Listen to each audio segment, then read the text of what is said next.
We're recording. What is up, freaks? Welcome back to Tales from the Crypt. It's our quarterly check-in with Matthew Mežinskis. Matty, how you doing? Doing well, Marty. I always look forward to how you're going to say my name, and that was one of the better ones. Better as in more funny. So thanks. Doing just fine. Doing just fine. Very happy to be back. What's that? Fuck it up. No, it's Mežinskis is the Latvian version. Mežinskis would be the American, but either way, it's fine. It was good. Don't worry, it was good. Last name down. I know how to spell it. I know how to like hold the Z down, hit one to get the what is that? Yeah, the little the caret on top there. The it's the in the Latvian term. I don't know. There's different terms, I guess, in each language, but it's the softening. The literal translation is like the soft sign, because it makes like if you have like a Z, it would be like a zh, or if you have like a S with the caret over, it'd be like a sh. So, and like I know that's similar in many Slavic languages and stuff. Latvian is a Baltic language, a little bit different, but yeah, it's a little bit. Mežinskis, yeah. Just go ahead and re-listen to how you said it, and that's a little bit funnier, but it's fine. I'm sorry. It's no offense taken at all. I mean, growing up in the U.S. with that name, and now being over here with Matthew as the first name, it's always going to be some interesting conversation about it. So it's no worries. Yeah, you can't go anywhere without having some name conversation. Last name in the States, first name in Latvia. Makes the ice, I guess. Whatever. Did you pull up the slides on your side? Because I don't see them. No, but I can pull them up. Unless you want to share your screen, I can allow you to share your screen. No, you go for it. It'd be better just for you to. All right. On the side. It's not like I have any porn or anything on the screen, but still, it'd be better for you to. Yeah, let me pull it up. I'm going to pull up the thread. While we're doing that, you were mentioning before we went live and hit record that you've been traveling for the first time in 18 months. You said you were happy, but then you're also depressed. Well, I mean, it's the same story that you talk about many times on your show. We're just slowly being coddled into this new brave new world, and I mean, I was talking with a friend of mine in the US whose wife is Australian. They were eventually thinking maybe to live in Australia. But for now they're in my hometown in Cincinnati. They can't go now to Australia because the like word on the street is, as I was told, I don't know the latest, but like, we might not be able to guarantee that we can let you leave if you come, at least to his wife. So like Australia, New Zealand, as many people know, is going a little bit crazy with their restrictions, but especially in mixed marriages, like I'm in a mixed marriage where one partner does not have the other's passport. It just makes you think more than ever about where if things go sideways, where you might be able to go.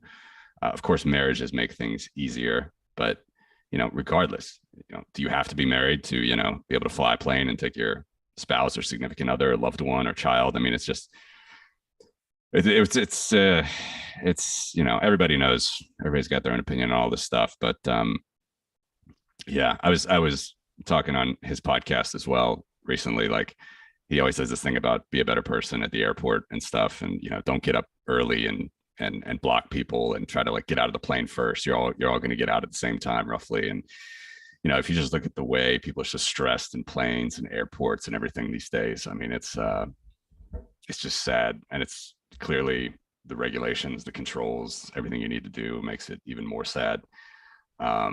It's new normal. I do not like airports. I did not like them before. Look at the lockdowns and the mask mandates and all the fear going around, but now especially it's like, whoa. And considering what's going on, I know right before we hit record I was like, I hate talking about this shit. I'm happy that I'm busy because I don't have to focus on it, but it's the first thing we bring up. Like, considering like all the freedoms that were taken from us under the guise of protecting us from terrorism, and mainly in airports with the TSA, like we're forced to go through that embarrassing, dehumanizing process of taking our shoes off, standing up, getting frisked and all that. again, in an effort to protect us from terrorists who are going to use the airport and the airplanes to take our freedoms. However, just leave $85 billion worth of weapons to arm the terrorists. And yeah. And always, when it comes back to us, it's always temporary measures, right? Always temporary. And then, 50 years later, the gold window is still closed. That's maybe that's a perfect segue into the topic we're here to talk about today. The monetary base update Q2 2021. Since we last met to go over the Q1 2021 update, as you just alluded to and mentioned, we had the 50th anniversary of Nixon officially ripping us off any connection that was remaining to a gold standard, and it was temporary. How temporary was it supposed to be? I'm not sure it was described that way. Like they ever, give a hard and fixed window there.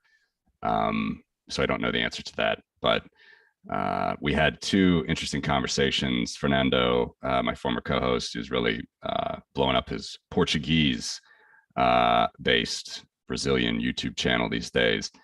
He did a whole series this summer on 50 years. So I definitely recommend listeners to check it out. Not only, there are some interesting ones if you want to read the subtitles, but we did two in English. I did together with him. One was Larry White, big free banking scholar. Another was Dr. Mark Faber, who is hilarious, old school Swiss investor, spent a lot of time on Wall Street, was in Wall Street, on Wall Street during the closing of the gold window.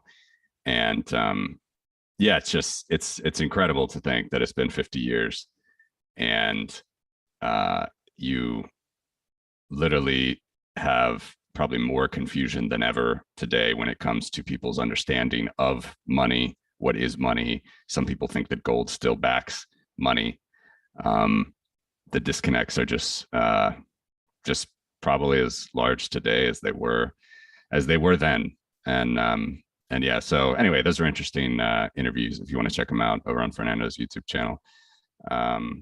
But yeah, to your question about how long it was, it's just always it's always like that. Back to the security thing as well. I remember, just briefly going back to the security thing, I remember a couple of years ago, because I get back to the States 3-4 times a year, at least I used to.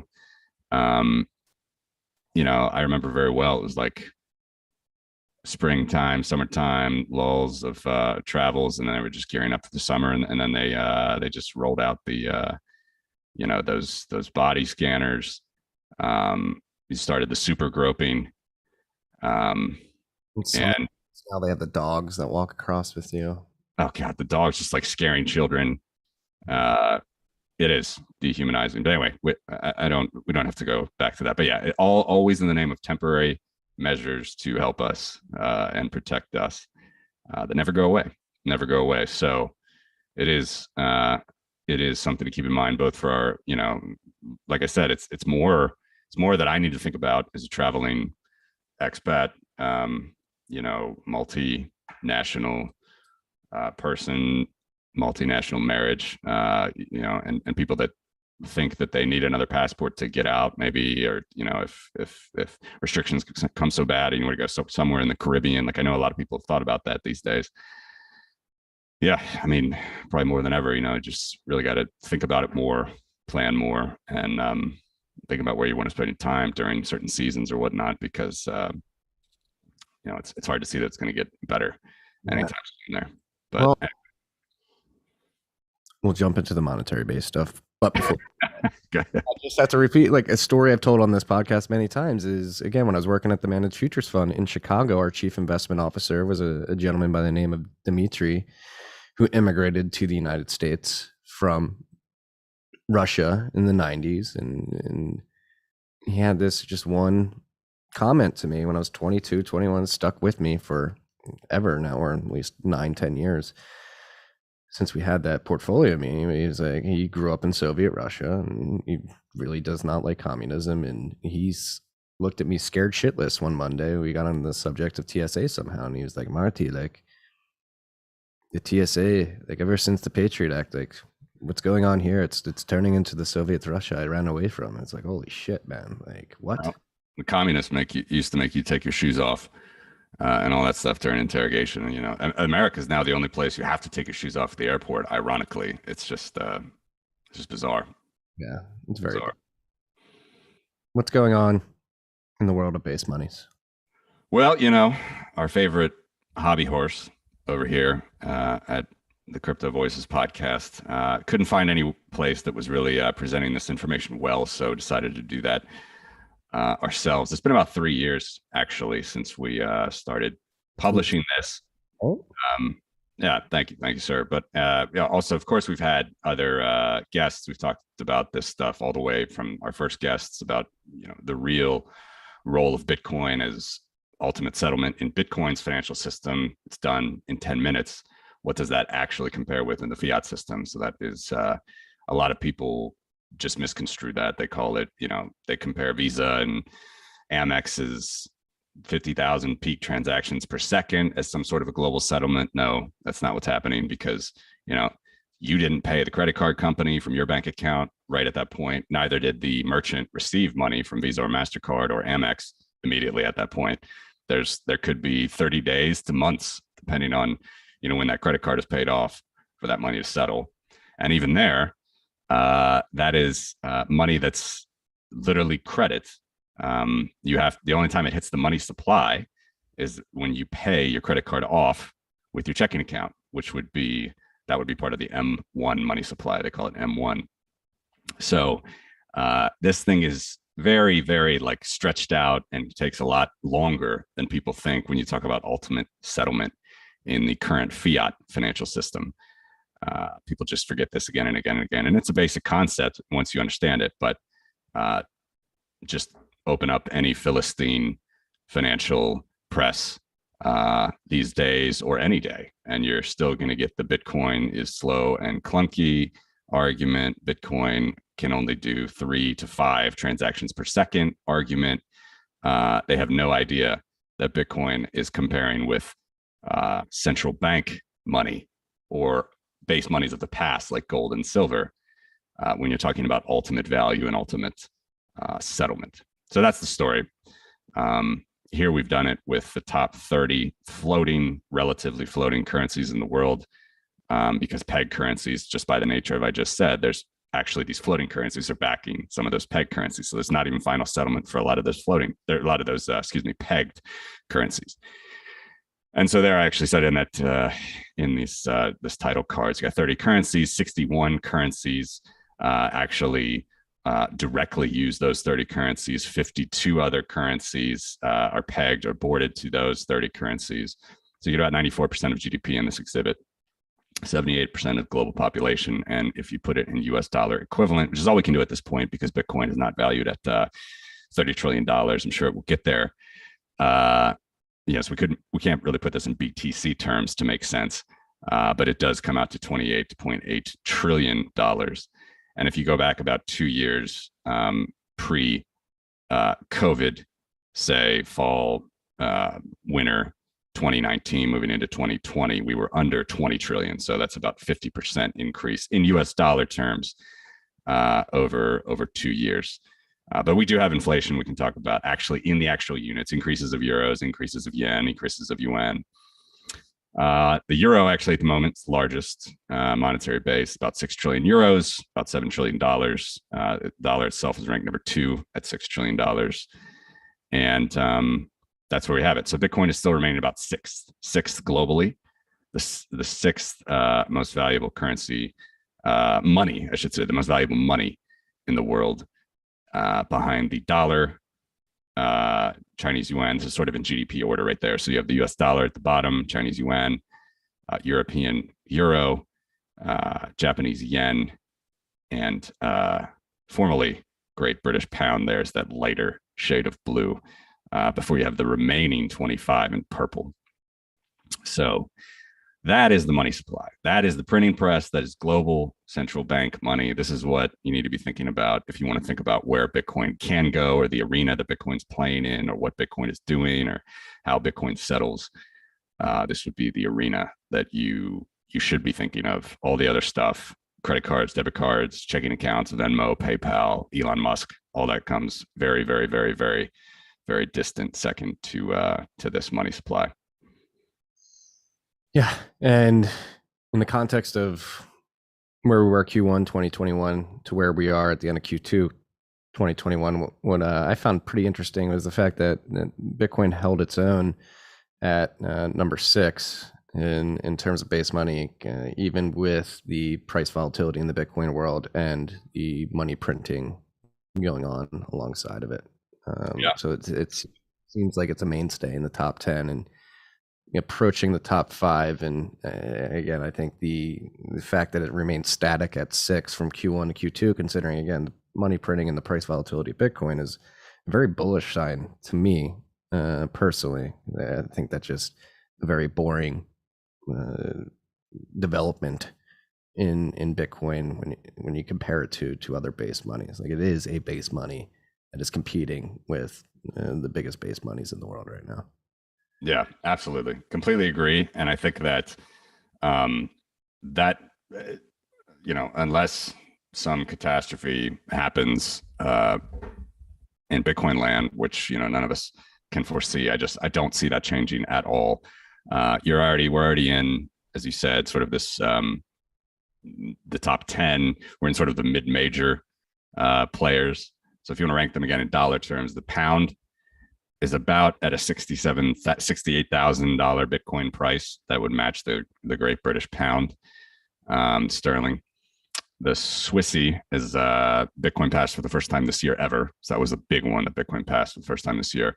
That's about $41,600. And then Indian rupee is down there, 26,000. You just get currencies that you never want to hold otherwise if you were in their country.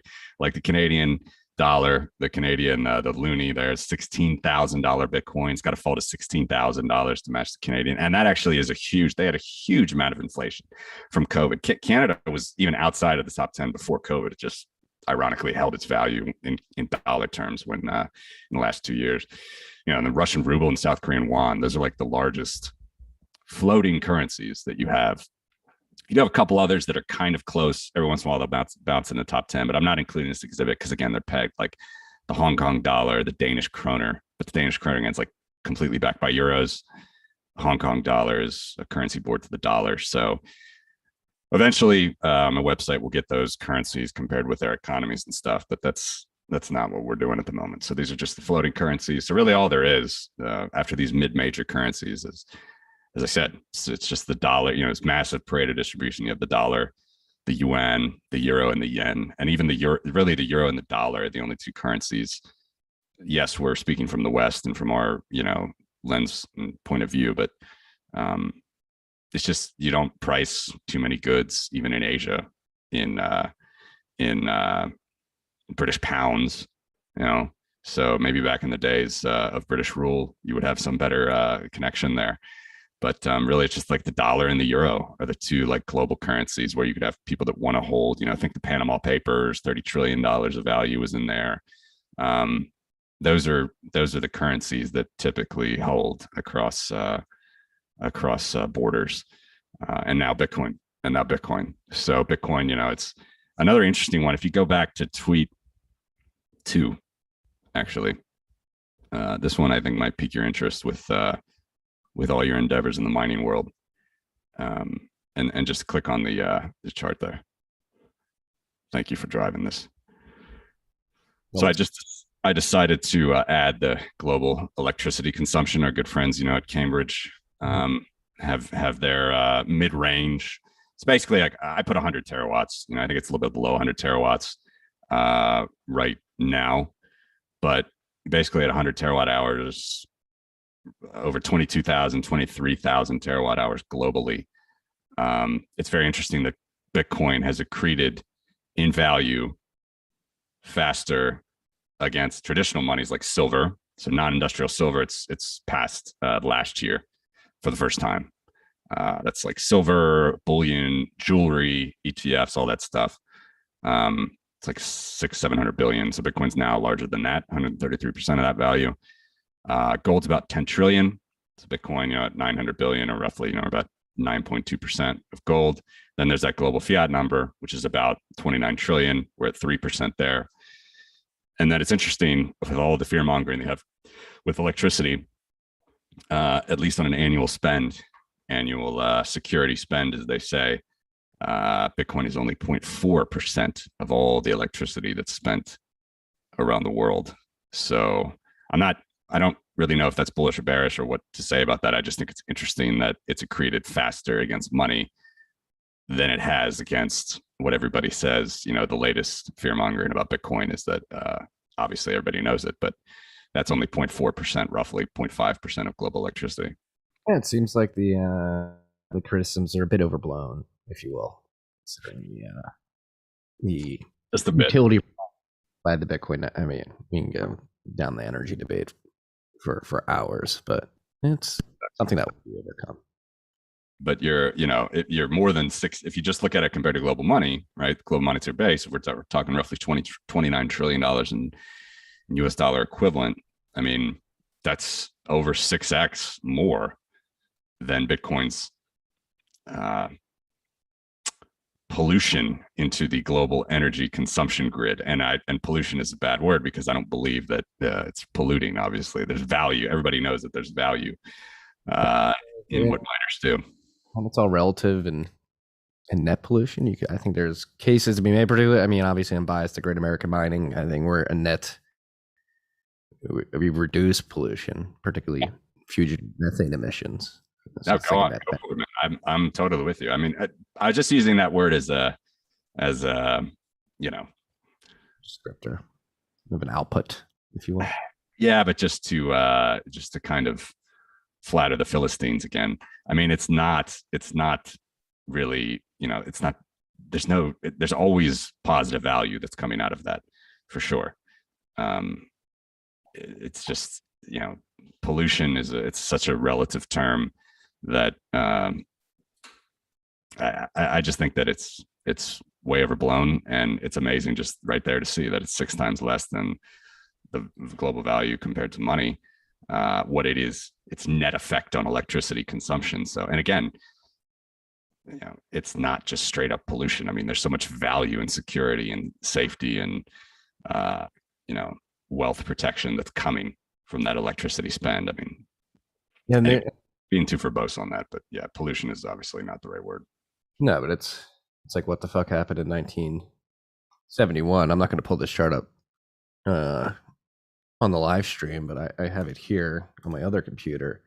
Have you ever seen this? The Henry Adams curve? Don't think so.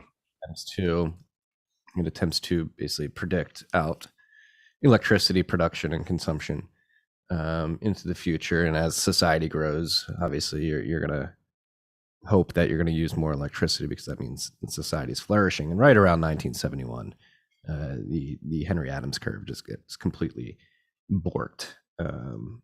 And I do think Bitcoin is here to help fix that. I'll put it in Telegram. I'll send you this tweet. Interesting. Yeah, no, I've actually never analyzed it. So the correlation is that the more electricity that you're using, presuming that presumes a higher, net wealth and standard of living for everybody. Yes.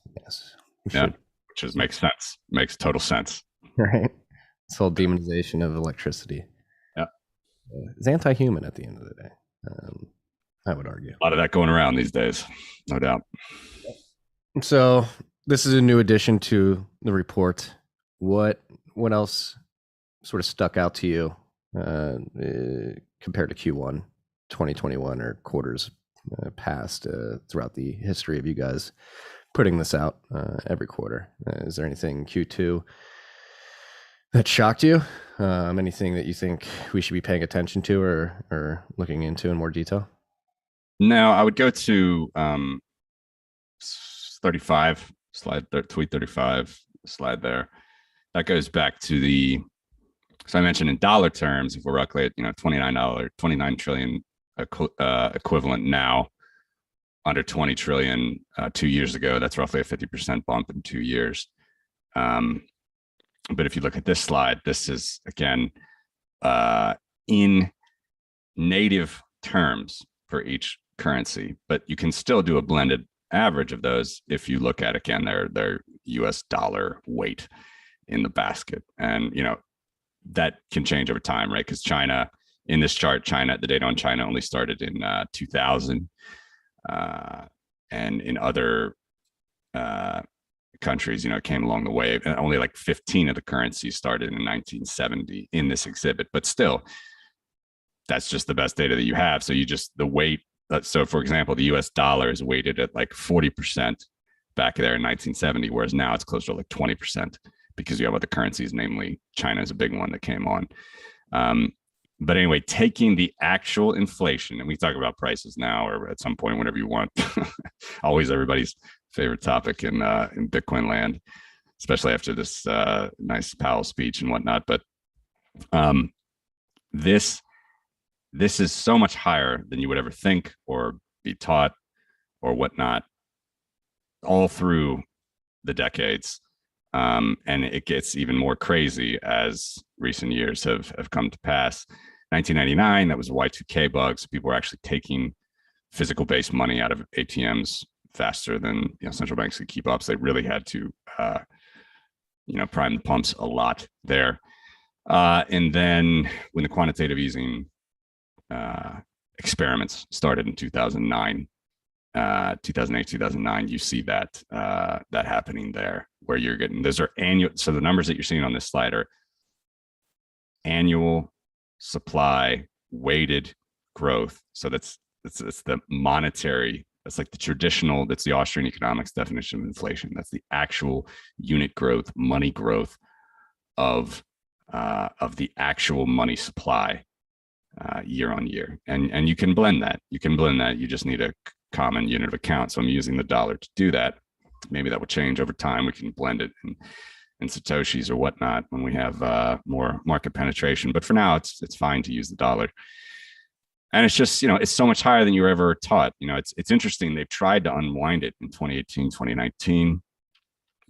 They really, really tried. But as much as they tried, they still finished positive, a little over 1% in 2019. And then they just blew it out again, of course, last year with COVID. And then this year, they're on track for about 20% growth again. So again, what you need to think with this chart, not again, and said it yet, but what you need to think with this chart is rule of 72. So very simply, this is the compound growth. It's a very strong number. So just take 72 and divide it by this number, drop the percent sign. Percent sign's already dropped on this chart for ease of reading. But, when you see numbers like 35, 34, 70, those numbers going to 72 twice. So 72 divided by 35 is, roughly 2, right? That means your rate of your double, that gives you doubling time. So your doubling time with those rates of growth is 2 years.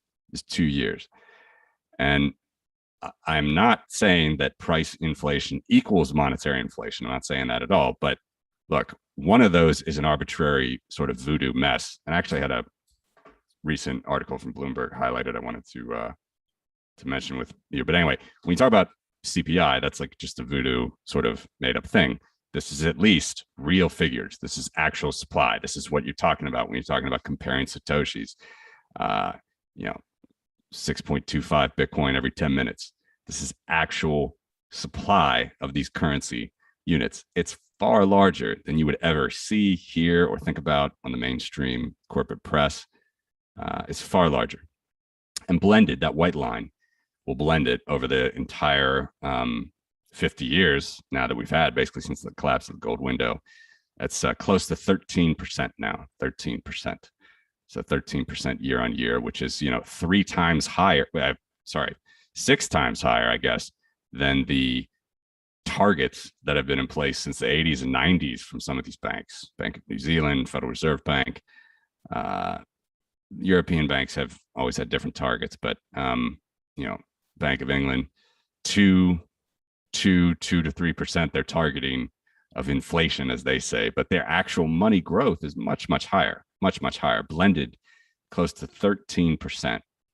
So that's also the story of this exhibit, this sort of monetary based exhibit, is that, what more basic data that can you look at than the money growth rate of basic money? And you can actually look at that pretty easily in one chart if you blend all of the different figures together. Like actual increases of dollars are inside this number, actual increases of yen, yuan, of euros, of Aussie dollars, of Canadian loonies. It's all inside of this number, and it's much, much higher than you would have ever learned in bad university econ classes. Just a dumb Uncle Marty question here. Like, does the weighting of the individual currencies in that overall growth rate, or I guess the contribution of any individual currency-based money to these growth figures, does it really even matter, or does the combination of all of them growing? So my weighting, the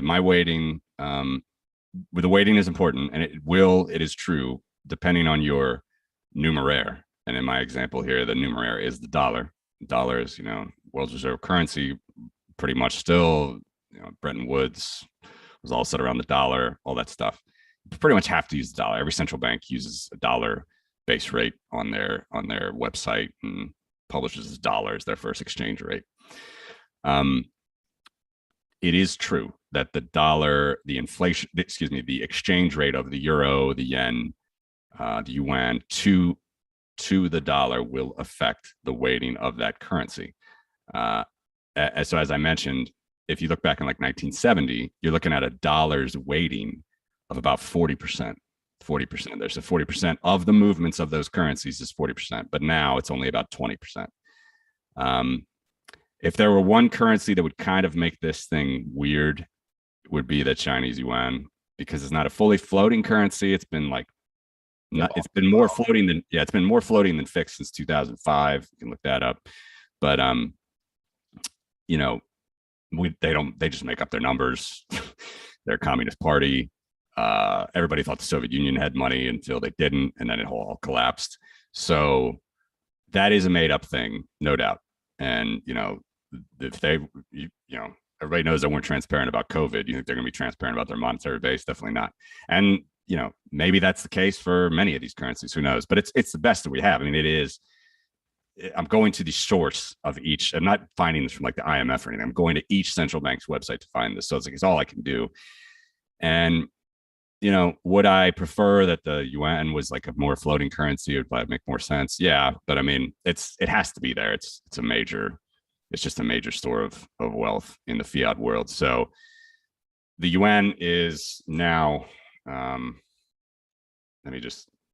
Anyway, so answer your question, like, yeah, it does change it, but it really doesn't change if you look at say the dollar.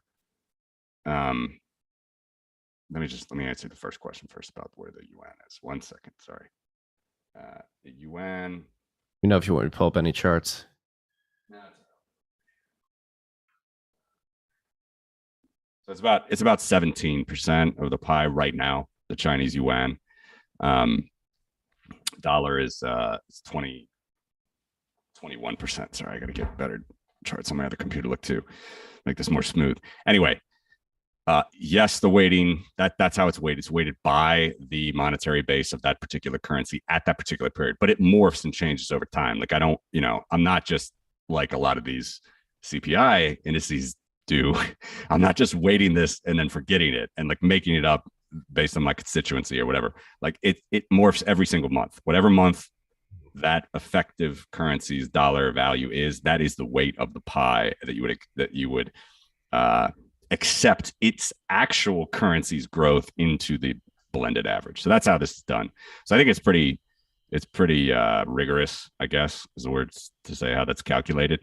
But even if you were to do that on like a dollar basis, total blended, like just look at the total amount and look at the dollar's fluctuation, it would be probably even less than that. It would probably be like 10% maybe instead of 12. So it's actually you get a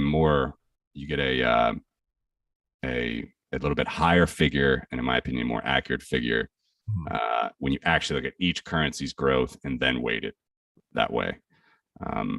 I don't know. Anyway, that's how it's done. That's just this example, this one blended chart. Soon, I'm not sure when. I always say this whenever I'm talking about this stuff. I will have a better website where you can easily just scroll through every single currency's growth rates and see it much easier. But on this exhibit, I only post this blended blended average. But there's a summary table at the very end where you can see it as well. What is this chart saying to you? I mean, obviously, like the doubling effect of the doubling of the monetary base seems to be happening much more frequently these days. But it seems like, particularly after 1999, there's maybe outliers or things just are tending to get more volatile. Certainly, it tells me things are getting more volatile. Anybody, I think a child will notice that. What's the more crazy side of that chart? Certainly getting more volatile. But it tells me that even back in the day, because again, look at the stagflation period of the 70s, or after the gold bubble pricked in the 80s and Wall Street days, all that stuff, great moderation. There's no number there that is like 1% to 2%. And if the theory is that you're going to target a price rise of 1% to 2%, you might think that it would be closer to that. Now, again, I've said it in the report. I say it here. Yeah, I have to use the caveat. Yes, price inflation does not equal monetary growth inflation, but ceteris paribus, an increase in the money supply will always lead to a rise in prices. How big is that rise in prices? I don't know, man. And I think this is where I've said it before as well, probably on your show. I mean, everybody has their own balance sheet. Everybody has their own CPI index, right? Every person, every day, every family. That's just why this stuff is just completely voodoo. So that's what I wanted to bring up before, was the Bloomberg article about this. Yeah, well, you're bringing that out. I'll just riff on that. Like you said, like there's imperfect information, and you don't know where people are going to spend their money, how institutional allocators are going to allocate their funds, and so you can't exactly identify where prices are going to rise as a result of this monetary inflation, but you can just have the base layer understanding that prices are going to rise somewhere in the economy, or many parts of the economy. Yeah, exactly. And how much, no one knows that, but I would say looking at homogenous assets that have to do with money are probably the best place to start. So here you have it with base money, you have with gold, silver, and Bitcoin. These are homogenous assets, and seeing where some rise relative to others will give you a pretty good idea of like what might protect you from that purchasing power. But this one, it's actually back from June, the end of June. It's a Bloomberg article. It's a nerd out over the two flavors of inflation, CPI and PCE. So, they point out how, I guess, Bloomberg is going to try to now reconcile these two different indices for the reader, because the Federal Reserve doesn't use the CPI, they use the PCE. The Bureau of Labor Statistics CPI is used by some hedge funds, used by pension funds, those things. It's used by Social Security as well, I believe. But the fact that they're using two different indices anyway is just hilarious. And then like here, it's just like an example of a little chart like this, which I'll just basically read it for you. Is you got things like weight of shelter, weight of gasoline, weight of healthcare, other effects that they're going to try to reconcile. While in May, the CPI was 5% year on year, and the PCE was 3.9%. Like, first of all, those are actually high numbers for the corporate press to ever report, and those, as John Williams has pointed out for years and years, they've changed the hedonics of all the variables of all these inputs, basically.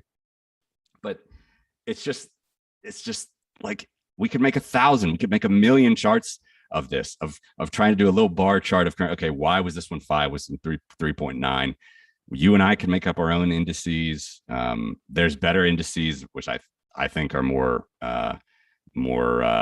apropos, like the Chapwood index. There's just none of these are saying that they're like 2, 3, 4%. Yes, it is finally the narrative in the media now that it really might be a little bit higher than 2, 3, 4%, but even 5%. I mean, who knows? Like, I could tell you, my university it's definitely more than double within 15 years. Right. I mean, it's not sitting at 2% year on year. That would be a doubling every 30 years. So it's just, it's voodoo. Like if you, Maybe we've discussed this before, but it's trickling down to like high school private education too. I know I went to a private high school, and tuition when I was a freshman was around $8,000. When I left, it was around 12. We thought that was pretty high. Now it's around like 25. I graduated in 2009, so it's like, it's 25 now, and when in 2009 it was 8. yeah. Or it was 12 in 2008. It was 8 in 2006. Whenever I went in. Yeah, yeah. There you go. I mean, let me just do that really quick. You keep talking. I'll do that actual calculation. Yeah, but I say this a lot. Maybe it's a bit uncouth and abrasive, but it is in an attempt to jar people awake, like this, the Federal Reserve and the corporate media and individuals espousing that CPI is an accurate measure of inflation, and that inflation is actually subdued, and we need to target higher rates of inflation so that the Fed can reach its mandate of peak employment. It's just these people are pissing in your face and telling you it's raining. They're seeing what they can get away with. Because if you actually just live in the real economy and have to transact in it, and you just minimally observant over a long enough time period, it's blatantly obvious that prices for a lot of goods have changed. Use your eyes. All you have to do is use your eyes, and they just try to just dumb it out of people. It's so embarrassing. So anyway, that comes back to why these charts, why I try to focus on them and try to educate on like compound growth and all these things. And it's the compound growth form is not that hard, but you got to take into account the periods that have passed and whatnot. But anyway, your example, Marty, was what, 8 in 2006 and 25 in 2021, basically, right? Yes. All right, so it's 15 years. That is a compound annual growth rate of 7.9%. You could do that anybody could do that on their financial calculator. Just check my math there. 7.9%. So 4x the inflation target. It's not 3. Remember, years and years ago, like that's all that it was. It was, that was the target, 2%. Even when they had 0% as their Fed funds rate.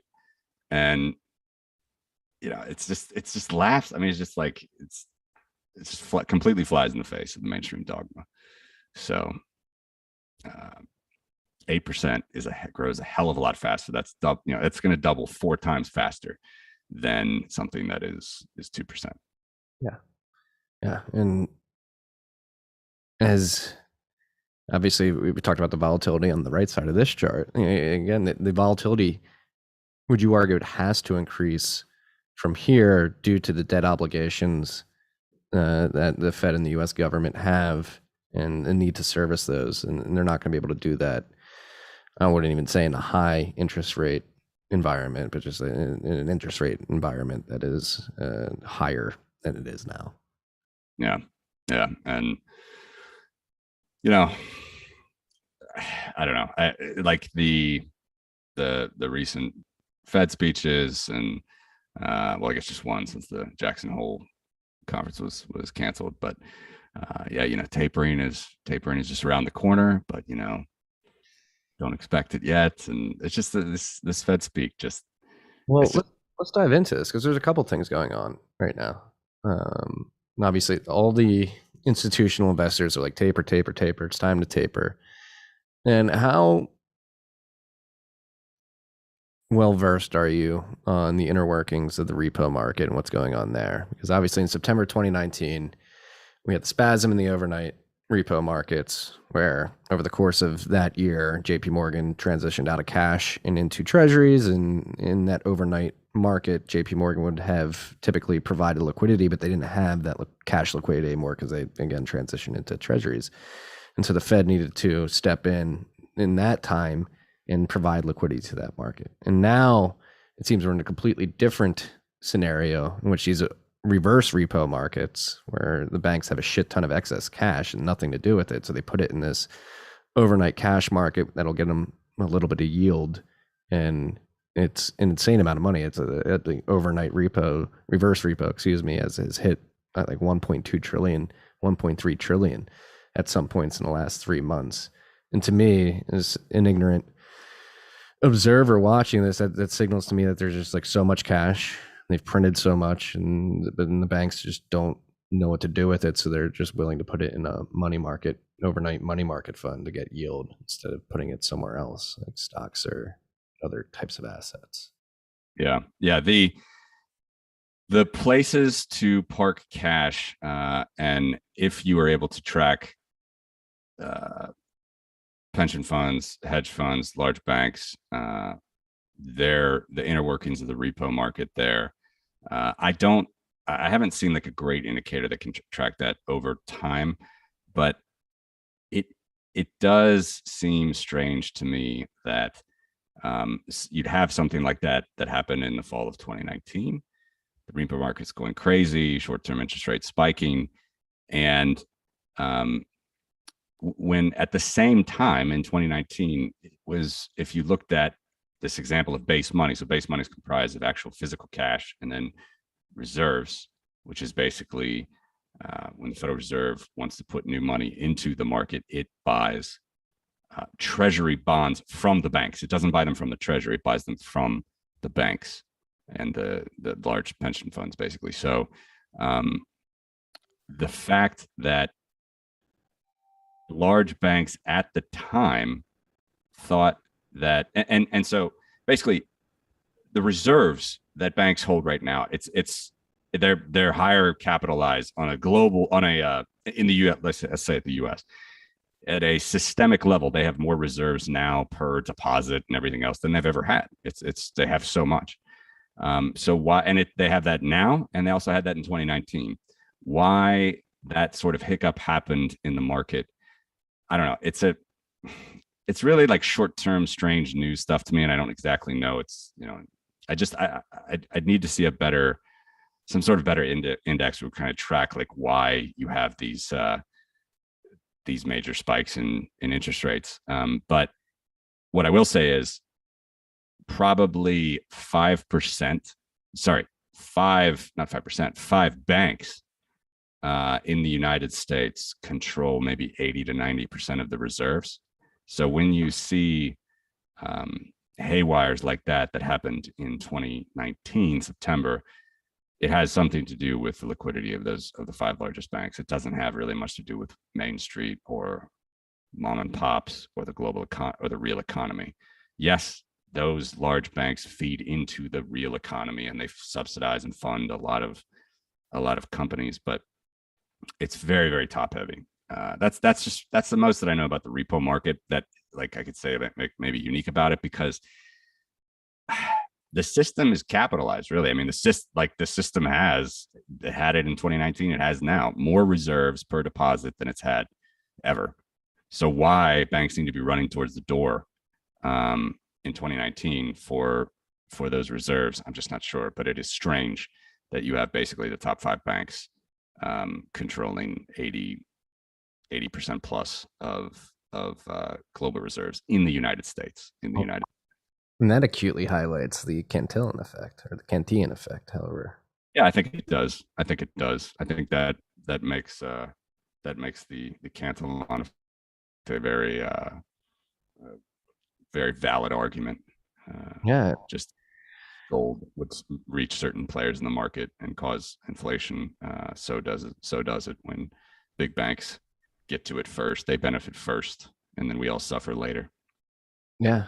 And then, like, especially after 2019, we don't have to focus too much on repo markets, but I think this is important to note too. Like, they added the list of individuals that could leverage the Cantillon effect by, essentially, when that liquidity crisis happened in the fall of, they did expand the list of primary dealers and access to the Fed window to include the FICC, which is essentially a vehicle through which to fund the margin trading of hedge funds like Millennium, Point72, Citadel, because apparently they were at systemic risk of failing.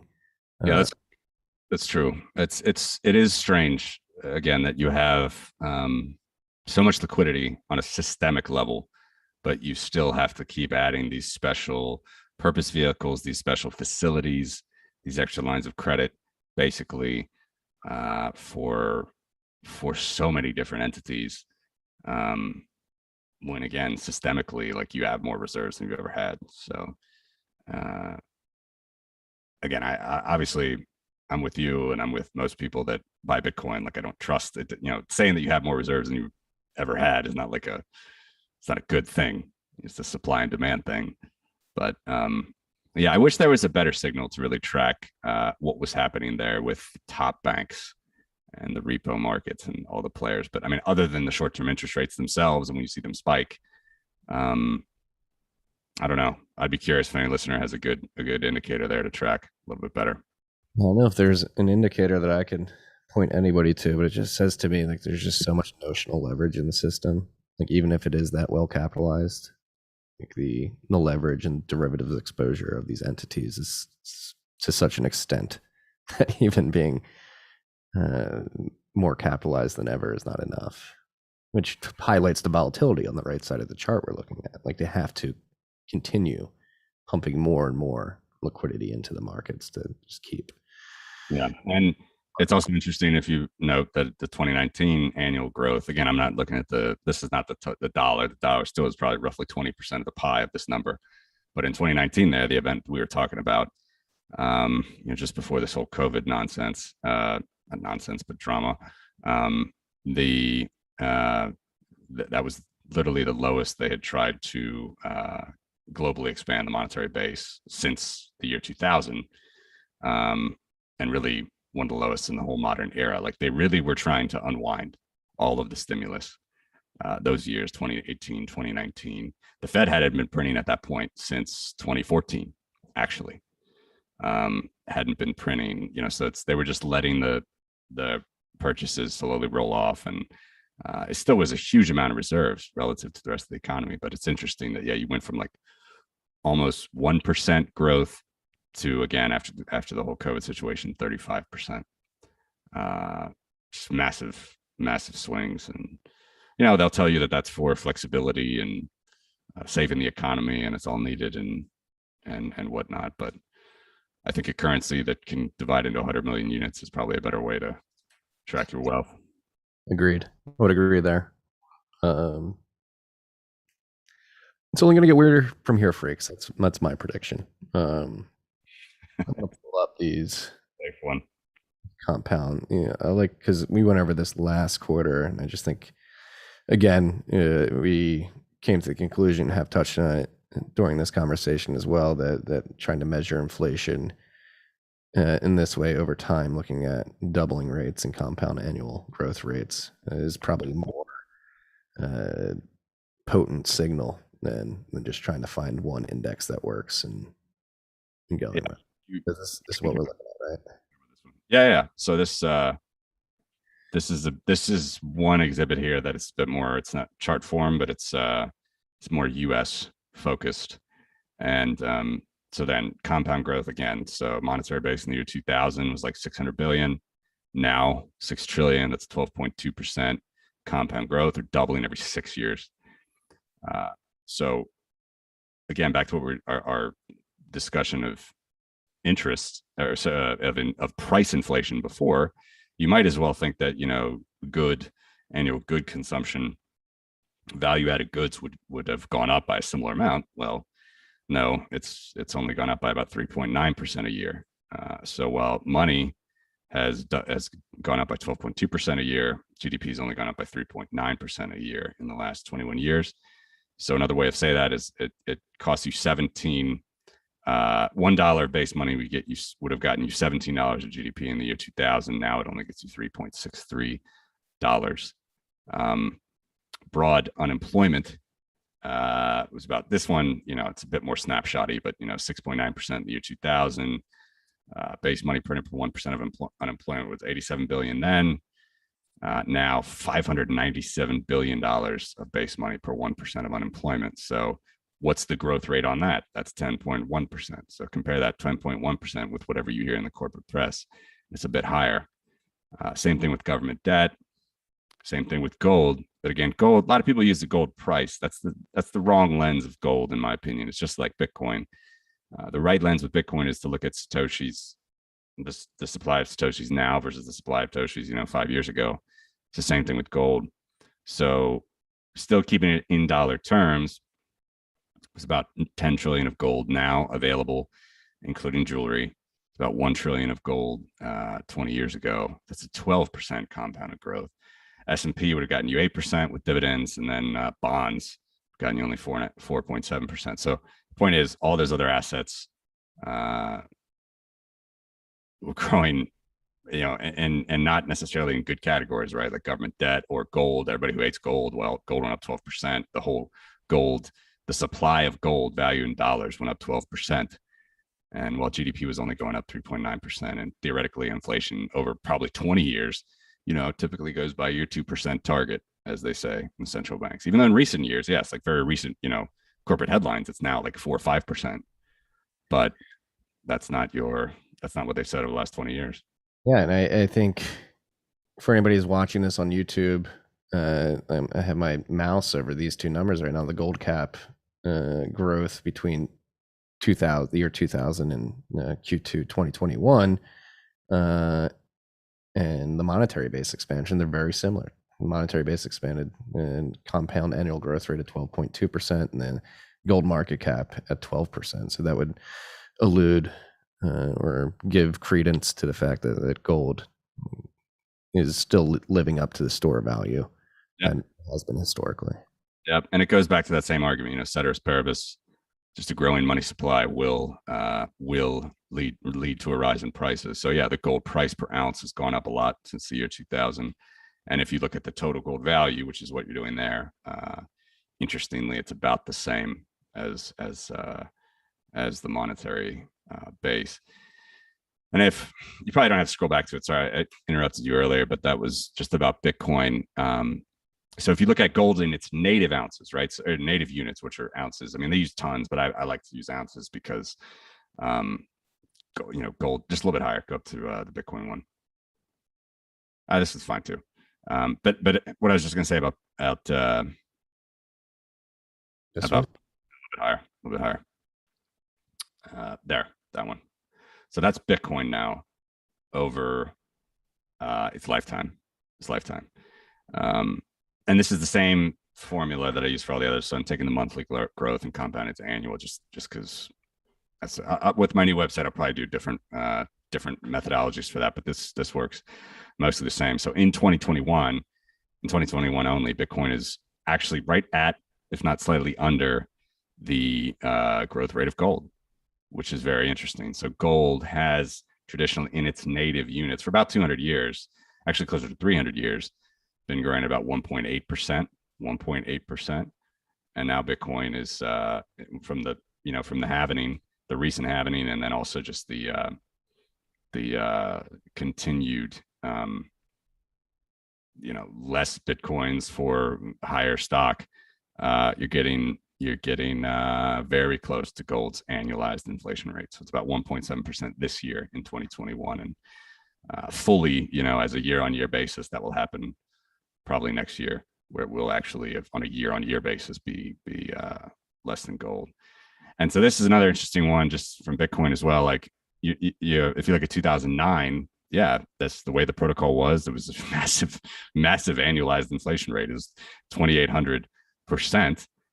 Same thing in 2010, 2011, and the line shows the lifetime.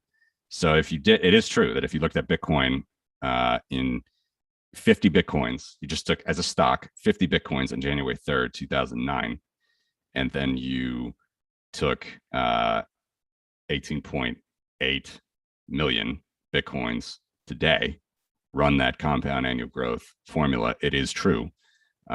You actually get some number that's close to 60% a year. So that seems big. That seems bigger than anything else we've been talking about. But obviously, as we know, the unique thing about Bitcoin and this protocol is just that's never going to happen again. This was just the way that Satoshi did it to distribute the coins. And until 2141, the rate of growth is probably less than 0.1% per year,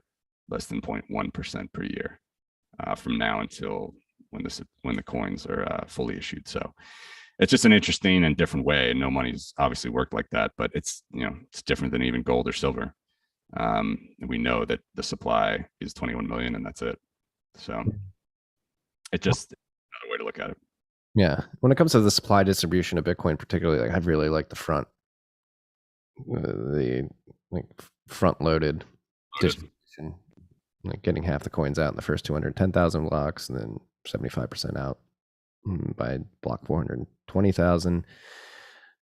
Many people think it's very aggressive and could hurt the protocol in the long run, but I think I mean, Hal alluded to this and a bunch of other Bitcoiners have in the past. It was probably necessary to create and spark a flywheel of interest so that people were incentivized to drive value to the network and ensure that it succeeded. And then on top of that, I think considering the lack of attention on the network in the first 5 years of its existence, it allowed for like a grassroots movement of people to distribute that supply as opposed to other entities, whether it be governments or large banking entities that could co-opt the supply of the network pretty trivially and potentially curb the incentives of the network. So I'm a fan of the aggressive distribution early on. Yeah, I very much agree with that. I think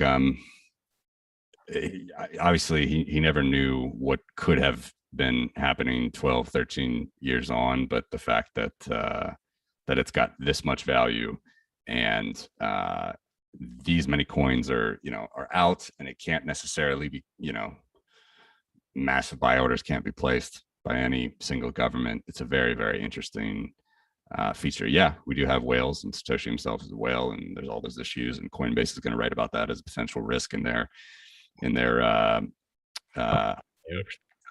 but that's it is what it is, and it's just like a money that we've truly never seen from that side. So I think it is I'm a fan. I am as well. And so you mentioned, obviously, this chart, we're getting to the annual growth rate that of the supply, or at least the distribution of the supply. We already know what the final supply is.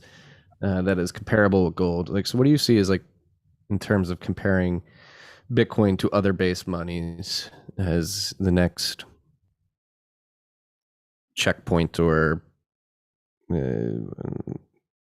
like milestone hit? It's more falling below that supply rate growth, or is it overtaking? I think like we're in. I mean, we're out of the early adoption, no doubt. You can't really say you're an early adopter at this point. Everybody pretty much has heard of Bitcoin. Everybody's grandma has pretty much heard of Bitcoin.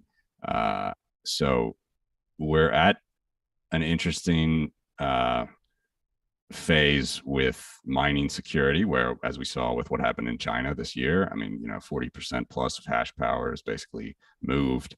I don't know if it ended up being that high that actually moved. You tell me. But the certainly came off the network for yeah, yeah. But the threat from governments is real. To use the word that we were talking about earlier, pollution is going to be a word that's going to be thrown around a lot when people don't understand that there's actually real value behind that consumption of electricity. So it's not polluting the world like many other things are polluting, and whatever. Not back to that whole argument, but we're here. I mean, governments can step in. What was that? I mean, there was that meme or GIF or whatever from like Malaysia where they were like steamrolling a bunch of miners. Things like that are like that's propaganda. I mean, that's unbelievable propaganda. We're only at $1 trillion. I mean, yes, money is so skewed that there's only 5 currencies bigger than Bitcoin at the moment. This is where we are. I mean, like the threat from governments to walk in and shut down your miner is real. So I think the ability to mine in secret, the ability to mine in a distributed, risk averse, censorship resistant way, all these things like where you can resist government coercion. That's going to be important for Bitcoin at this point. And so I think we're already there. We're right in the thick of it. The next like milestone, as far as I could tell, is just people start pricing things in sats, and they start to price things uh, in bitcoins and things like that, because I'm already there with 3% of the monetary base, 3% of the money supply, 0.5% of global electricity. Um, yeah, you're going to have a lot of regulatory battles and stuff, but as long as Bitcoin can remain censorship resistant, resist 51% attacks, um, I don't see any other milestone other than just being priced in Bitcoin, like where I would start to have these charts, and at some point would start to switch them, not from being, the US dollar as the main sort of unit account there, or the effective exchange rate that's the most easily for other people and for most people understand, but start to use satoshis or bitcoins. And yeah, it's going to take a long time, maybe 10, 20 years. Is it though? Maybe not. Before we hit record, Maddie and I were discussing the nature of hyperinflationary events, which I'm a very strong believer that it is a combination of the expansion of the monetary base and the inflation of the units of the overall currency, coupled with a collapse in confidence of the users of that currency in the maintainers of the monetary policy that actually do it competently. And I think here in the US, around the world, and then another thing too, like why I think it may happen more quickly, is because it seems like the powers that be are losing confidence in their own ability, especially as they posture to transition to these central bank digital currencies, which sort of provide a scapegoat that allows them to potentially paper mache over the systemic problems that they've created in this very analog monetary system that they're running. Yeah, I'm very skeptical on CBDCs. I'm very skeptical that they'll ever come to market, or that they will overtake the value of reserves and paper notes in a way that's like more dominant than Bitcoin overtaking those same things, meaning the global monetary base that you're looking at right now, the charts up on the screen. I need to write this stuff down more. I need to start doing daily bents like you. But I was looking back for some of my comments. I was actually not looking back, like listening back to early shows, and I did find it actually in an interview that I did with you. It was in New York. It was like 3 years ago, and stablecoins were kind of like, that was, we're still in like this ICO boom, maybe pop at that point. It was like just after 2017 highs, and the Tether and Tether's problems with Bitfinex, whatever they were doing, were front and center.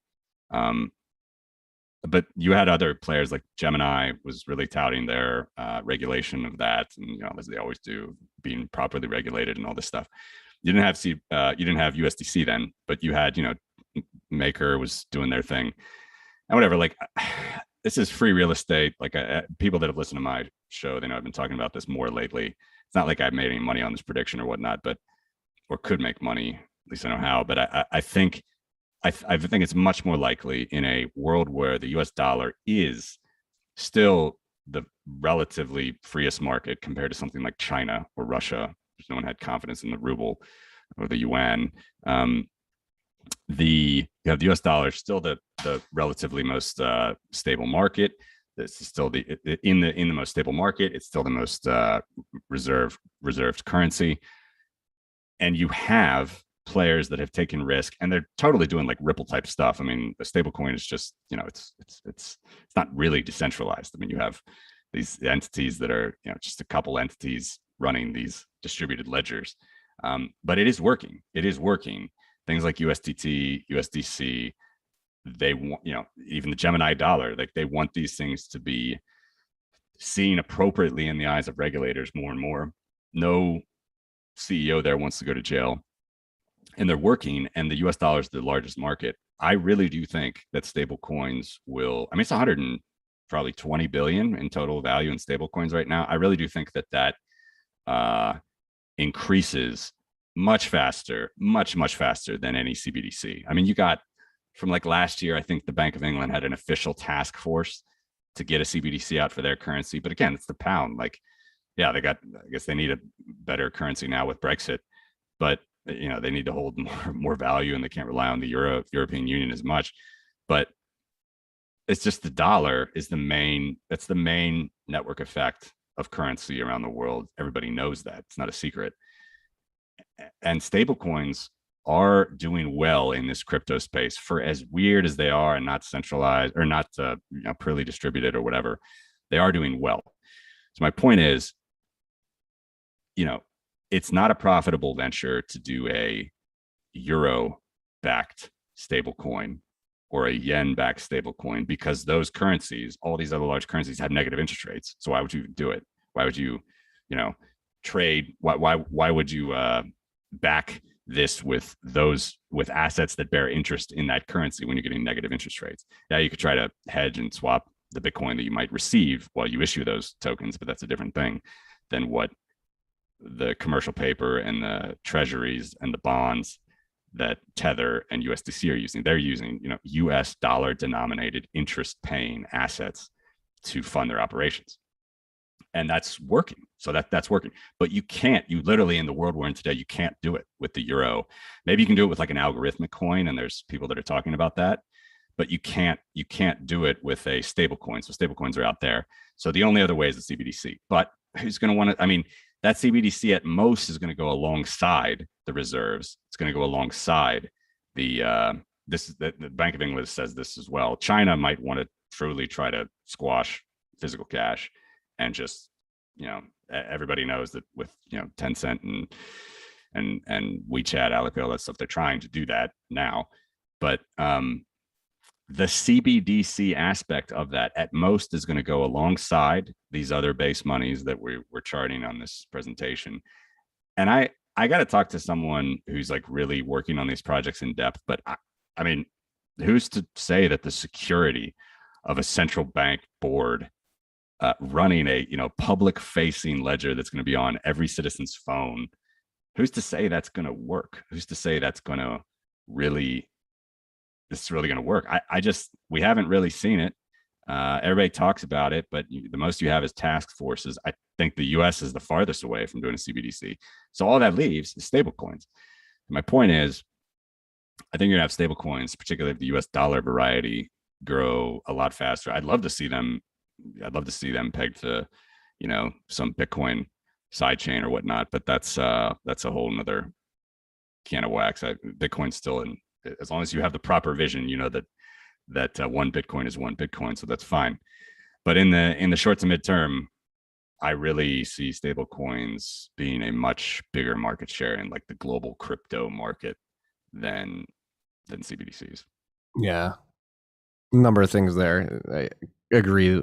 The ability for these governments to implement it successfully, get it into the hands of citizens, and create a transition that is orderly, it seems unlikely to me. Though in China, at least in China, the CCP has proven that via proxy of companies like Alipay, WeChat, it can exert a considerable amount of control. But would they consider those systems digital currencies? Probably not in the form, not a central bank digital currency, certainly. But they are going to try the digital yuan, it seems. And then beyond that, too, like when it comes to stable coins, I said this over the weekend at BitBlock Boom, like it may rub some Bitcoiners the wrong way, but it's undeniable that particularly in emerging markets, stable coins provide an immense amount of value for the individuals living there. That need to sort of separate Bitcoin's price volatility from their need to interact with the day-to-day economy. Yes, they'll save in Bitcoin. Matt Alborg's done a lot of great research on this and helped surface a lot of this information, on the ground information. But I think I agree. Stable coins are going to be here at least during what may potentially be a transition to a Bitcoin standard in which everybody starts pricing things in Bitcoin. Yeah. It's interesting that you see like Visa adopting rails of USDC and those things. And I would say when you bring up the Chinese companies, those are on the same level of that. Like, yeah, they could be totally, but so is Tether. Like Tether's this whole issue of Tether. So this Tether company or group of companies, whatever it is now it's still in the Caymans. I don't even know. But the it's a totally centralized thing. It's just it's a basket of assets backing this instrument, and that happens all the time in the stock market today anyway, and it works. And they say it, it's regulated, needs to be regulated, and that's obviously the low hanging fruit for regulators because it's something that's working. They don't actually have to do it themselves because they're incompetent to do it themselves, obviously. So they can say we're protecting investors. We are here for the investor. You just need to be under our orbit of regulations, and hey, we will let you do this. Is it either comes right? I'm not sure, but USDC, Gemini, some of these other ones, I think they're planning on being well, greasing up their shoulders to rub with all the regulators in Washington. Yeah, no, I mean it's inevitable. And so, would you feel comfortable labeling these as quasi SDRs? Stable coins? Yeah, no, stable coins I would say are just it's like a money market mutual fund that trades like cash. So, when Warren Buffett says he's in cash, right? He's got it out of stock, he's in cash. He's in cash in his brokerage account, but that's like I forget these like Premier Reserve. And these are like these major money market mutual funds that are basically just dollar assets. They're dollarized assets. So it's like he can say he's in cash, but it's basically a stable coin that sits in his brokerage account. It's not, it's a slightly different thing, but the challenge to that type of money market mutual fund is it's sits in one brokerage account or a group of brokerage accounts, but a stable coin can move very easily from one brokerage account to another. So from that innovation where it just trades like cash, it trades like cryptocurrency, that's light years ahead of holding your money in cash with your brokerage on a money market mutual fund. So it's more like M3 money, which is, by the way, the repo market is an M3 money as well, which goes back to the discussion we had at the very beginning. All of this stuff is just claims based on a single issue. Or if that single issuer fails, or if they issue too many tokens that don't back the assets properly, or their assets fail, or they don't do their due diligence, or their investments fail, their leverage, that's all like free banking stuff. And I'm totally fine with it in principle. Whether it's a good idea to do some of those transactions is a whole other thing, but I'm certainly not putting my faith behind regulators to figure that out. At the same time, it's the lowest hanging fruit for them. So I really, again, it's free real estate. I'm not making money on that prediction at all, but like, I think I've said it for years and years. Like, I think stable coins will be here. Like that's what's going to happen in the Western world is US dollar denominated stable coins are gonna be like the thing that they regulate in crypto. And I can't see the Federal Reserve doing any CBDC anytime soon, but I mean, I could be wrong, but that's what I think. Yeah, I think if they're smart too, like, why try and do this by yourselves if the free market's already doing it? And an argument to be made that the free market, via the creation of these stable coins, creating demand for the dollars globally, which the Fed should like, correct? I think they do. You've heard a little bit of those, like you get some very negative, damning stablecoins are dangerous articles, and then you get like a little bit of like on the other side. I can't remember this name of one of the governors that wrote like, oh, we should embrace stablecoins. They're doing exactly these things. So, but again, this is all regulatory stuff that look more at what they do, not what they say. And for stablecoins, but back to the monetary base stuff, look at how much the money supply is actually growing. That's the important thing. And that's just what I think people should get out of those exhibits. I don't know, you got the stock to flow one up. I don't know if you I just went to put another chart up. You think we should focus on this, or ones? There's a little bit. I'll I get on these tangents, but this one, like, there's people that like gold and hate silver, and there's people that like silver and they think it's going to do much better than gold. Both of those, in my opinion, aren't looking at the correct lens of each asset. So a lot of people will say gold has a great stock to flow. It's usually like 50, 60. It's closer to like 50 as you see there, all the gold things. There's different ways to measure that. I'm doing trailing 12 months. I'm doing trailing 12 months of just bullion, not jewelry. I'm doing trailing 12 months of stuff with jewelry. I'm doing trailing 12 months of stuff with new all-time units, which include industrial. These are all different stock to flows that you can create. It's just the inverse of the rates that we've been talking about, which I prefer. I actually prefer the inflation rates because they compare to interest rates, so on and so forth. But there's a stock to flow. People like to talk about stock to flow sometimes for obvious reasons in the Bitcoin space. But for those that like gold and hate silver, they usually point out that, okay, well, silver actually has a very small amount of monetary bullion. That is, and it's true, monetary bullion, where you take out all the industrial silver, you take out all the jewelry, and you're left with a very small percentage. It's like sub 10%. It's true of the silver, all-time silver. It's like 56 billion ounces of silver have been mined throughout humanity. So maybe, I can't remember the exact amount, but it's sub 10% of that is in silver monetary, like bullion form, coins and bars. To say, if you do that, you get a stock to flow. If you take the actual, so you take the total inflation rate of silver. That's like all the silver that's for industrial, all the silver that's for it's for jewelry, all the silver that's for monetary stuff, and then we'll take the stock of only monetary silver, stock to flow, divide that stock by all of this new inflation, you're going to get a very low number for silver. And it's true. It's about 4. That's the number at the far right of the spread of the chart there. So you have monetary metal units, but you have new flow, all the new flow that comes from industrial, whatever. But then they'll just go back, and there's a gold bugs I'm talking about now. They'll go back and use the gold, the old, like the most cited gold of like 50, 60, but that's the wrong comparison. First of all, I don't like this. I think it's it's not economic. No one uses it for anything, but whatever. If you want to use it to pump gold, that's fine. You got to do the same discounting of gold's stock as well. If you're going to take all of the gold flow each year, which includes industrial, includes dentistry, includes jewelry, you're going to take all of that, but you have to also divide gold by a discounted flow of only gold bullion. And it's true, it's better, but no gold bug ever will quote that. So the comparison, if you're going to do that sort of spurious comparison, I call it, it's 22. It's the far left. So that's gold's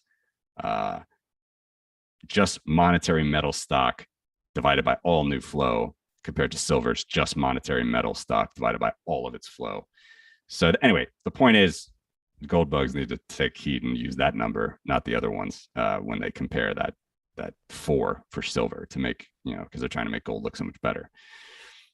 Anyway, that's for gold bugs. And then for silver bugs, it's the opposite. It's in other charts. We don't have to look at it, or other graphs, but basically people like to say that since gold's price is like 90 to 100 times silver's price in the last few years, they think that that's how much it's going to rise.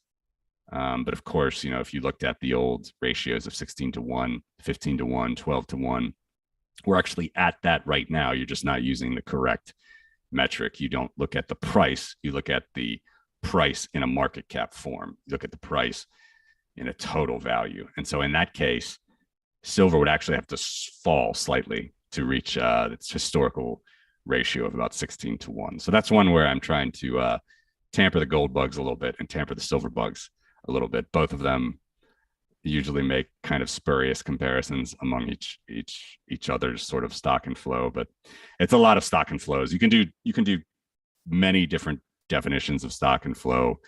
I'm not necessarily a fan of it, but it's there if you want to read more about it. Yeah, it's been interesting seeing silver bugs specifically become more prominent or widespread, if you will. Like silver's the precious metal bug to be in the last 12 months. I had a cousin reach out to me. He's like, yeah, you got to be buying silver, not Bitcoin. Sell your Bitcoin. I'm like, I don't know what to tell you, sir, but I'm certainly not buying any silver. Yeah. Like I said, it's not going up 100x. I mean, I don't know. I can't predict the market. All right. But if you're going to use these fundamental analysis, you got to think of the, so here, click that chart's a good one to show it. Just that gold one. So just take the 11.18 trillion right there and divide that by, let's say, the silver all time, which is 1.31 trillion in dollars. It'd be the same. It'd be slightly different if you do it in monetary metal units, but no, it'd be the same, the exact same. So that's a stop. That's a gold to silver ratio of 8.5. So you'd actually need, if you want to get back to the gold to silver ratio of 16, either the gold price needs to rise or the silver price needs to fall. So so that's to point out silver bugs there. If you really think that it's going to go 100x, you're not looking at the correct lens. It's not just simply the gold price divided by the silver price. You got to look at the actual stock of the stuff. Yeah. That's and that and those other charts as well. But anyway, this way, this thing compares all the different supplies. So you got all-time gold, gold with jewelry, gold with bullion, silver all-time, silver available, silver with jewelry, and then where does Bitcoin fit into that? Gold in central banks. That's what this slide is. Yeah, the gold bugs, or excuse me, the silver bugs was like the industrial use case is so high.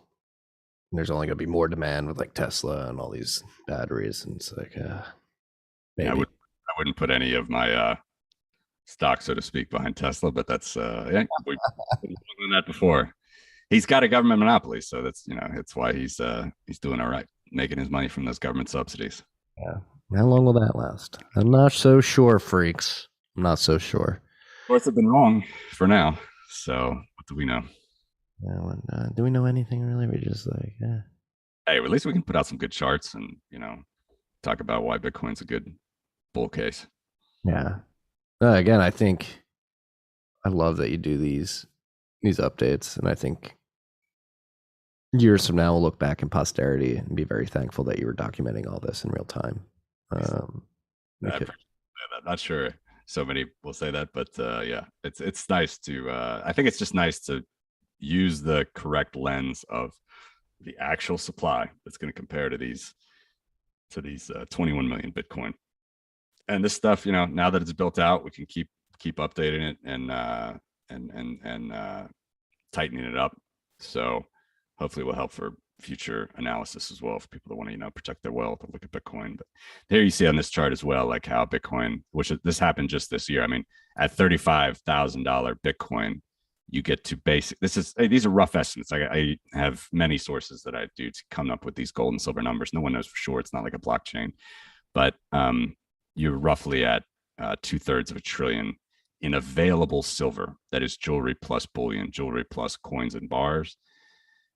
And again, the vast majority of that is jewelry and silverware, but that's about 2/3 of a trillion. Bitcoin passed that this year. Actually, last year, I guess it was. I think last year it hit over 30. Last year, in the last 12 months. Yeah. So, and there it is. That's all that Bitcoin has left for silver. But that again, like, people just even like the corporate press definitely screws us up, but the Bitcoin journalists as well. Like I remember in 2016, people were saying that Bitcoin had passed the value of silver. That was just completely wrong. At that time, there's maybe 15 million Bitcoin. It had passed the value of 1 year's worth of production of silver, but it didn't pass the stock of silver. So now it passed the stock of silver. Just again, got to be kind of rigorous about some of those points. So that's what it's done this year. For the rest of silver, if you include like in industrial usage, which again is very rough estimate, it's about another 50% of the silver value. You get to 1.3 trillion. Bitcoin's got to get to about 70 grand a coin to match that. Then you just have gold in central banks, gold that's in bullion form, which would be at 240,000. Once you're there, once you're there, why would we? Maybe I'm wrong. Maybe we still will do this in US dollar terms, but I think you're going to start very quickly looking at a lot of these things in Bitcoin terms. It really will make sense to look at these things in Satoshis the closer it gets to their value. So yeah, it'll be interesting to see if these exact price points. I mean, obviously, the price chart that we're seeing here on top, or you freaks who are just listening at home, we're looking at a chart of Bitcoin compared to gold and silver for different applications, and at what price Bitcoin will have a higher market cap than the particular applications of gold or silver. Right now, it is in front of silver available for jewelry and bullion, gold reported in repositories, which is bullion, silver monetary, which is bullion, and silver reported in repositories and central banks. So Bitcoin, You have to go to $100, back to $100 Bitcoin price to reach the amount of silver in central banks for a silver box. yeah. So right now, the next behemoth to take over is silver all-time mined, which would pass that at June 30th, 2021 prices, $69,800 Bitcoin price would surpass that at 1.3 trillion. But like as this Bitcoin's monetization continues, it'll be interesting to see if these price points maybe come down and Bitcoin's able to overtake these particular applications of gold and silver quicker because they're demonetizing as Bitcoin's monetizing as individuals throughout the global economy are weighing the opportunity cost of holding gold or silver as opposed to Bitcoin. That's a very good question, Marty. That's I was sort of alluding to that without saying it, but that you put it basically hit the nail on the head there, because I'm not sure in 10 years, and to your point earlier, it might be faster. Like there's no reason, this money's not a measuring stick. So these are all fluid. So there's no reason that gold and silver quickly go down in dollar terms, or not quick, relatively quickly go down, and then Bitcoin goes up. There's no reason that they all have to go up as Bitcoin goes up, as Bitcoin number go up. They could go down in dollar terms, and then at some point might make more sense to look at it all in Satoshis. So that's a very good point. It's a very good point. Gold and silver and global fiat could all go down as Bitcoin goes up. It's not like it has been over the last 20 years, 10 years during Bitcoin's time. It's where they've all kind of gone up. I don't see why that's guaranteed to happen in the future. Well, I think we're seeing it this year, particularly gold is what? Static to down, correct? Especially in this market environment, which is very, yeah. And yeah, it'll be interesting to see how that progresses. Unfortunately, I only have 14 minutes left with you. What should we jump into? Should we go into more charts? I apologize. I was you mentioned for the listeners, I was thinking when I was talking during the show, that everybody would be looking at these charts, but I kind of forgot that this is first and foremost an audio podcast. So I apologize if a lot of my ramblings weren't too coherent to the listeners with these charts, but you do a very good job of explaining what you're describing. It's easier when you're looking at it for sure. But I would just say, yeah, I mean, we're going to keep, nothing too groundbreaking probably to close it, but we'll keep updating this every quarter, and it's probably not going to happen before the end of this year, but there will be a very, very new and improved and boosted Crypto Voices website at some point where be able to, going for subscriptions and making it much better user interface. And we have a lot of data now. I've built up a big database. So I think that we'll be able to, if those that want to access it for investing purposes or trading purposes or whatever, we'll get a little bit better ease of access than just my static charts here. I would imagine that this is something that some institutional funds would pay up for pretty considerably, this type of data. We'll see. Yeah. But it's, hey, have more confidence in your models and the analysis you're doing. I'd like it to be, I'm a big fan of John Williams and stuff. I like, he's kind of a one-man band running his thing. I would like it to be something like that, where like people that appreciate it, can pay up in Bitcoin and enjoy it. And your price in Bitcoin will get, as long as you spend and replace, you'll be fine. Your price in Bitcoin will go down every year. I would very much like to do kind of a Bitcoin only subscription for people that really like it, like grassroots stuff. I'm not necessarily thinking that would be some corporate stuff at this point, because there's so many. I mean, corporations want to trade all these shit coins anyway, right? So that's not what this is about at all. So I would part with some sats for the ability to manipulate this data. Not manipulate it, but get more in depth with it. That's much appreciated, man. We'll see. It's a pain in the ass working on that the back end. I've learned, doing my own kind of website like this, but We're working on it. We're working on it. So that's coming. That is coming. I think I probably said that maybe even past 2 updates with you. I'm not sure, but it's a long time coming. Well, I cannot wait. I cannot wait to see you again in person. Do you think it'll ever happen? Will I be waiting forever?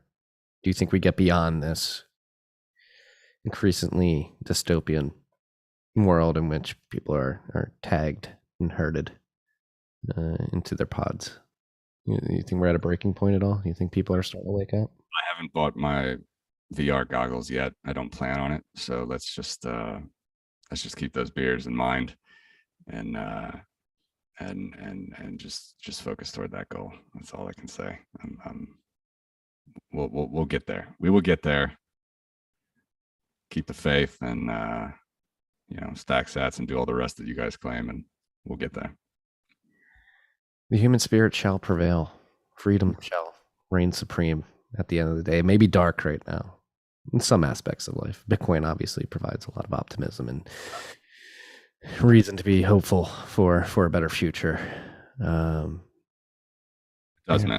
We'll get there. I'm confident. But yeah, let me know. You're probably not with your family going to be coming over to Europe anytime soon, or for the job, but let me know if you're over. Yeah, but I may make it over there. And if you ever come to Texas, let me know. Yeah, congrats on the big move. You and every other relatively intelligent person in America, it seems, moving to Austin. So I don't know how that's going to be for local Austinites a couple of years from now. But everyone is moving there, huh? Or are you? You're not? Are you moving to Austin or no? Yeah. It's all, like everybody's going to Austin. Yeah, and like people are like, oh, you're gonna like ruin Texas. You're gonna like, no. I hope people in Austin understand that the Bitcoiners that are coming at least are coming to make sure Bitcoin happens. We're retreating to Austin, getting the mind share there, falling back to the Republic of Texas, and then we're gonna fortify the defenses of the Bitcoin network and the pitch that we're giving the rest of the world, and go out from there and start saving different parts of the country, particularly the Northeast. I'm for the first time in years slightly jealous of what's happening there. Just it's very interesting to see the different states' rights popping up out of this whole crisis. And here I am at the edge of the European Union, like with Belarus and Russia, 2 last dictators of Europe, just breathing down our necks. So like it's a bit dicey over here for the first time since the collapse of the Soviet Union, pretty much. Yeah, we talked about Belarus for a bit in the last episode. Yeah. It's going on. It's dicey there, and it's tough. And Russia's got some elections coming up, another rigged set of elections this like very soon. And yeah, I don't know. There's more and more exiles, Russian. I think there's more political exiles from Russia in Europe since the Brezhnev era of Soviet Union, like since the 80s, late 70s, 80s of Soviet Union. There's just Putin just doesn't care. You don't agree with him, he'll shoot you down, stage suicides, all this stuff. So it's rough. My heart goes out to the Russian and Belarusian people, and I definitely hope that can bring some more freedom over here as well. But it's going to be a different type of a fight, I think, than what's going on in the U.S. Yeah, I think the sovereign individual thesis is playing out right before our eyes here in the U.S. I think like you mentioned, the return to states asserting their autonomy is very bullish. It's interesting, yeah, and still try to get a second passport if you can. That'd be my recommendation. But barring that, go to Texas. Yeah, I got to get on that. Matty, it's always a pleasure. Thank you for doing what you do. I can't wait for this in-person beers at some point in the future. Likewise. Absolutely. How should we leave it with the freaks? It's all you, man. It's late in the day and I probably need a beer myself. So I'll have one. I'll toast you from afar. All right. It's too early here for a beer yet. I have another podcast to record in an hour. But with that being said, go follow Matthew on Twitter at @crypto_voices. Cryptovoices.com is the website, correct? That's right. Cryptovoices.com. And again, I think I say this every time you're on most underrated podcasts in the space, particularly if you like to or have come to Bitcoin from an economics background, which I did. And I just am always fascinated by the content you put out, Bitcoin from an economics perspective. If you want to nerd out on economics and how Bitcoin is playing a role in the new world of economics in the digital age, this is a podcast with a wealth of knowledge and incredible interviews with economists and developers that have built the theories and technologies that led to Bitcoin. Appreciate it, man. Too kind. All the best to you and your fam as well. Likewise. Very excited for your fall. It's going to be a fun one for you, I think. Thanks, man. We are as well. Very much. All right. That's all we got today, freaks.